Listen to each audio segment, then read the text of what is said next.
우리 곁에 있는 자매 형제들과 이렇게 인사합시다. 함께 예배드려서 감사합니다. 함께 예배드려서 감사합니다. 달리다굼.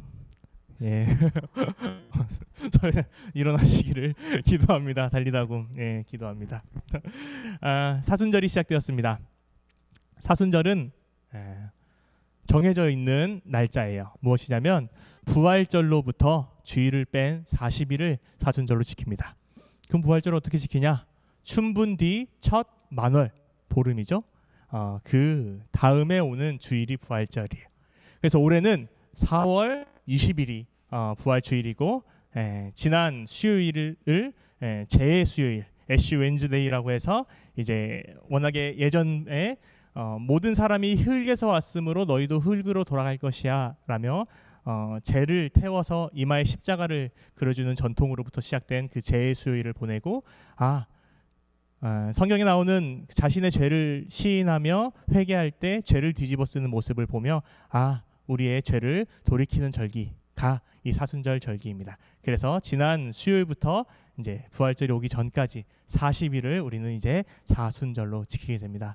여러분, 이번 사순절을 어떻게 지키실 것입니까?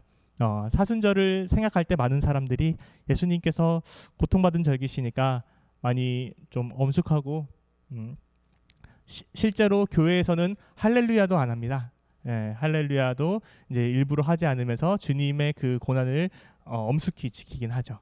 하지만 우리는 그것에 더 나아가서 이 사순절은 오히려 주님의 기쁨이 가득한 절기라는 것을 먼저 기억해야 됩니다. 왜냐하면 주님이 그렇게 고난을 받으신 이유가 주님의 사랑을 알지 못하는 사람들, 주님의 사랑에서 제외되었던 사람들, 주님의 사랑을 풍족히 누리지 못했던 사람들, 알지 못했던 사람들에게 예수님께서 직접 몸으로 오셔서 그 사람들에게 가셔서 그 사람들에게 기쁨을 주시다가, 함께 밥 먹지 않는 사람과 밥 먹고, 함께 하나님의 사랑을 누리지 못하는 사람들, 공동체 밖으로 밀려난 사람들을 공동체 안으로 들어오려고 노력하시고, 병 걸린 자를 고치시고, 귀신 들린 자를 고치시다가, 그러시다가 고난을 받았다는 것을 우리는 기억해야 됩니다.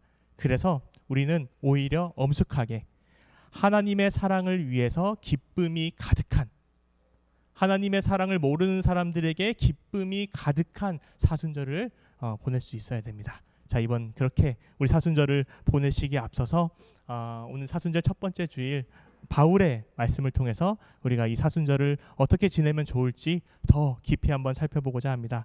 여러분, 로마서에서는 바울이 딱 주장하는 것이 도드라지는 것이 하나 있습니다. 그것은 바로 칭의론입니다. 칭의론.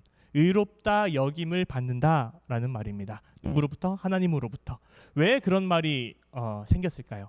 그것은 바로 다른 방법으로 우리가 의로워질 수 있다라고 생각하는 사람들이 있기 때문에, 우리가 열심을 다해서 율법을 지키고 그리고 예배를 잘 드리고 제사를 잘 드리면 우리가 의로워진다라고 생각하는 사람이 있었기 때문에, 아니다, 나의 잘남, 나의 공로와는 상관없이 오로지 하나님께서만 나를 의롭다 여겨주신다라는 것이 칭의론입니다.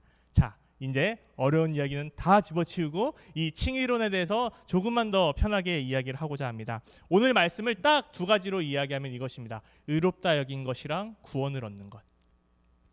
의롭다 여기는 것이랑 구원을 얻는 것. 이것을 바울이 조금 분리해서 이야기하고 있습니다. 오늘 말씀에서 먼저 바울은 너희는 아까 말했던 그런 공로들과 상관없이 마음에 믿음을 가지면 하나님께서 그 믿음으로 말미암아 너희를 의롭게 해줄 거야. 의롭게 해준다는 말은 무엇이냐면 내 죄가 없음을 판정받는다는 말이에요. 그때 당시에 헬라 문화권에서는 의롭다라는 말은 법정 용어예요. 너 무죄다라는 것. 너 무죄다라는 것을 하나님께서 재판장이신 하나님께서 당신들에게 해주는 거지, 여러분들의 그런 공로로 여러분이 무죄이다라는 것을 얻는다라는 것이 아닙니다. 그래서 우리가 마음으로 믿을 때 하나님이 우리의 마음을 보시고 우리의 믿음을 보시고 우리가 죄가 없다, 너희는 깨끗하다 여겨주신다는 겁니다. 그런데 신기하게 그 상태와 구원은 또 다르다는 것입니다. 구원은 무엇이냐? 그것은 입으로 시인해서 우리가 구원을 얻는다는 것인데 이거를 조금 분리해서 오늘 좀 순서대로 좀 찾아보고자 합니다. 여러분 먼저 우리가 마음으로 우리의 주님, 우리의 하나님을 우리의 주로 여기는 사람이 의롭다 여김을 받는다라고 하는데 여기서 주라는 말은 퀴리오스라는 말입니다. 퀴리오스, 주. 이것은 바로 주인이에요. 제가 존경하고 정말 저랑 친한 이모 목사님이 계신데 그분이랑 얘기를 하고 있는데 전화기에 퀴리오스 이렇게 전화가 오는 거예요. 그래서 퀴리오스? 웬 주인? 하면서 그 목사님이 전화를 받는데 예 여보 이러는 거예요.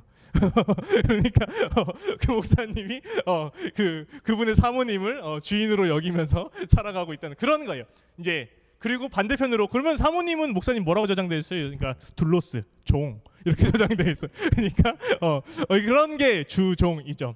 그래서 주가 무엇이냐라는 것을 조금 잘 생각을 해봐야 되는데요. 주인 이것은 바울에게 두 대상을 해서 바울이 이야기를 하는 거예요. 첫 번째는 유대인들이 구원을 얻었으면 좋겠는데 유대인들은 유대인들의 주가 있었어요. 그게 바로 율법이에요. 그 율법으로 말미암아 율법을 잘 지키는 사람들이 구원을 얻을 수 있을 거라고 생각했어요. 하지만 바울은 그것이 아니라고 했어요. 헬라에게는 어떤 것이 있습니까? 지혜입니다. 지혜가 그 사람을 구원하리라라고 생각했어요. 그런데 바울은 오늘 유대인과 헬라인 모두에게 그것이 주인이 아니다라고 이야기를 하고 있습니다. 주인은 무엇이냐? 나의 삶을 해석해 주는 것들. 조금 더 쉽게 말해줄까요? 내가 나의 문제를 해결해 줄 수 있을 것이라 믿는 대상이 주인 거죠.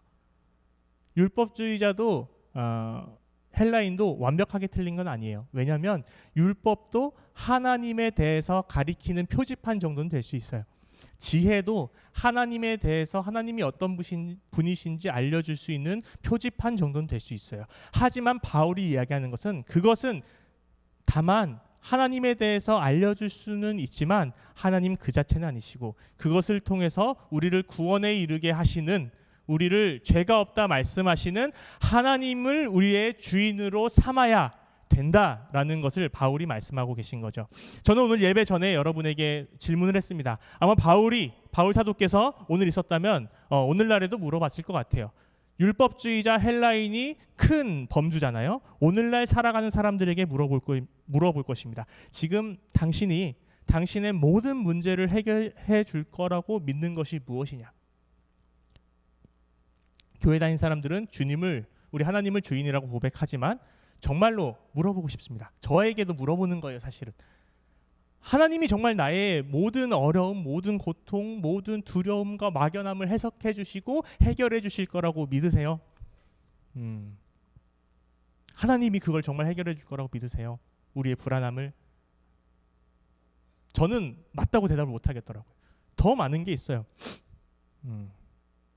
공동체가 나를 해결해 줄 거라고 믿기도 하고 어떨 때는 돈이, 재산이, 어떨 때는 나의 인맥이, 어떨 때는 내가 누리고 있는 권력과 나의 삶을 지탱해주고 있는 집안들이 나의 문제들을 해결해 줄 수 있을 거라고 생각해서 그것들을 쌓아 올리죠. 하지만 바울은 그거 아니고 하나님 믿으라고, 하나님을 주로 시인하라고.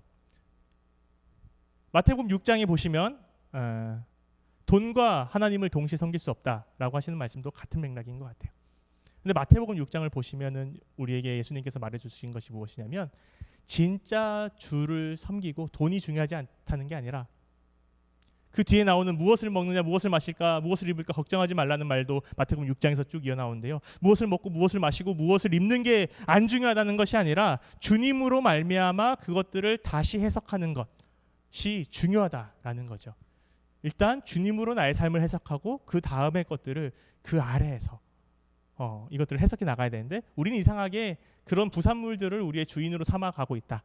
율법주의들은 율법을, 헬라인들은 지혜를, 오늘날 살아가는 사람들은 마치 자본이 아니면 우리가 믿고 있는 우리의 삶의 기반들이 우리를 살려줄 거라고 믿고 있죠. 하지만 오늘 바울과 그리고 마태복음 6장에서 예수님은 그것 하나님이라는 정말 우리의 주인을 통해서 다시 한번 해석해봐라 라는 것입니다. 그래서 하나님이 정말 우리를 구원해 주실 것입니다 라고 고백한다면, 마음으로 믿는다면 그때 우리는 의로워질 수 있다. 죄가 없음을 하나님으로부터 인정받을 수 있다라는 것입니다. 중요한 것은 이제 그 다음 스텝입니다. 그 다음 스텝은 무엇이냐면 이제 입으로 시인하는 것인데요. 이 입으로 시인한다는 것은 나는 예수님을 믿습니다라는 거죠. 우리가 설교 끝나고 사도신경 할 때도 나는 주님을 믿습니다. 전능하사 천지를 만드신 하나님 아버지를 내가 믿사오며라고 시인을 하고 말을 하는 거잖아요. 근데 이 말을 해서 시인하는 게 왜 우리를 구원으로 이끌까라고 저는 한번 묵상을 해봤는데요. 이 말을 한다는 것은 하나님이 우리의 주인이라는 것을 표현하는 것입니다. 표현하는 것은 무엇이냐면 다른 사람들이 그것을 듣는 거죠. 내가 하나님을 믿는 사람이라는 것을 다른 사람이 듣게 하는 거죠. 고백하는 것을 듣게 하는 것입니다. 하나님이 정말 나의 삶을 이끌어 주실 거야 라는 나의 강한 믿음을 사람들에게 하여금 듣게 하고, 어쩌면 그 믿음은 들음에서부터 나지 않습니까? 그 나의 고백을 통해서 그 어떤 사람이 그것을 듣고 그곳에서 또 그 사람도 하나님을 나의 구주라 믿을 수 있게 되는 것. 저는 이 말씀을 통해서 바울은 너가 의롭다 여겼으면 너 혼자 구원 얻지 마. 너의 말을 통해서 듣는 사람들, 너의 말을 통해서 구원을 기다리는 사람들, 너의 말을 통해서 기쁨을 기다리고 있는 사람들과 함께 구원 얻어라 라는 것을 말씀해 주시는 것 아닌가라는 생각을 했습니다. 오늘 말씀 뒤에는 어떤 말씀이 나오냐면 15절 제가 읽어드리겠습니다. 보내심을 받지 아니하였으면 어찌 전파하리요. 기록된 바 아름답도다 좋은 소식을 전하는 자들의 발이여 함과 같음이라. 우리의 진짜 우리의 구원은 무엇이냐면 우리가 의롭다 여김을 받은 것으로 끝나는 것이 아닙니다. 우리의 진정한 고백은 우리의 이 의로움, 우리의 이 기쁨을 가지고 우리의 이 발이 이제 아름다운 발이 돼서 우리가 의롭게 여김을 세상에 나가서 이야기하고 다른 사람들도 그 기쁨을 누릴 수 있도록, 하나님의 사랑을 누릴 수 있도록, 하나님에 대한 믿음이 그 사람을 구원해 줄 것이라는 그 진정한 우리의 삶의 태도로 그 사람들에게 전해줘야 된다라는 것이죠. 어제 어떤 한 교회 다니지 않으시는 분과 저녁을 먹을 일이 있어서 저녁을 먹게 되었는데요. 그분이 이런 말씀을 해주었어요. 교회 다니는 사람들은 뭔진 모르겠지만 기뻐 보인다. 뭔진 모르겠지만 즐거워 보인다. 나도 그래서 나도 어릴 때 한번 교회 가봤으면 좋았을 걸, 이런 이야기를 하더라고요. 그 사람이 어떤 훌륭한 크리스찬을 만나서 그런 생각을 하게 된 건지는 모르지만 여러분도 그런 사람 되십시오. 여러분이 만나는 사람이 정말 예수님을 저 사람이 예수님을 믿고 저 사람에게는 흔들리지 않는 어떤 믿음이 있구나라는 것을 그 사람이 느끼게 하시고, 또 그 사람도 여러분의 고백을 듣고 나도 그 예수 그리스도를 믿어보고 싶다. 아직 하나님의 아는 기쁨이 무엇인지는 모르겠지만 한번 알아가고 싶다 하는 마음이 들 수 있도록 좋은 사람이 되십시오.